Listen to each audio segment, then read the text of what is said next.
ఆషాఢంలో గోరింటాకు ఎందుకు పెట్టుకుంటారో తెలుసా? అందం కోసమే కాదండి. దీని వెనుక ఉన్న నిజం తెలిస్తే అస్సలు వదలరు. ఇప్పుడు అదేంటో తెలుసుకుందాం. ఆషాఢ మాసంలో గోరింటాకు పెట్టుకోవడం మన భారతీయ సాంప్రదాయంలో ఒక ప్రత్యేకమైన ఆచారం. గోరింటాకు ఏ శుభకార్యంలో అయినా ముందుగా మనం వాడుతూ ఉంటాం. ఇప్పటి వరకు వేసవకాలం అయ్యుండి సడన్గా ఆషాఢ మాసంలో తొలకరి వాన పడడం వల్ల బయటి వాతావరణం చల్లబడిన మన శరీరం మాత్రం ఇంకా వాతావరణానికి అనుగుణంగా మారి ఉండదు. అందుకే ఈ గోరింటాకును చేతులకు కాళ్ళకు పెట్టుకోవడం వల్ల శరీరంలో అధిక వేడిని తగ్గిస్తుంది. అందుకే మన పూర్వీకులు దీన్ని ఒక ఆచారంగా మార్చారు. ఇది కొన్ని రకాల ఇన్ఫెక్షన్స్ని కూడా రాకుండా తగ్గిస్తుంది. ఇప్పుడు గోరింటాకు ఎలా చేయాలో చూద్దాం. గోరింటాకు ఎర్రగా పండాలంటే గోరింటాకు మిక్సీ జార్లో తీసుకుని అలాగే చింతపండు వేసి కొంచెం నీళ్ళు కూడా పోసుకుని బాగా మెత్తగా గ్రైండ్ చేసుకోవాలి.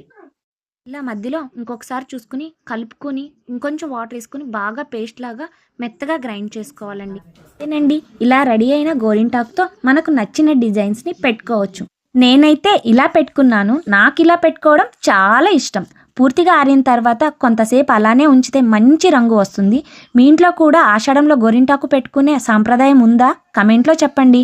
వీడియో నచ్చితే లైక్ చేయండి. రంగుల చిలక టేల్స్ని సబ్స్క్రైబ్ చేసుకోవడం మర్చిపోవద్దండి.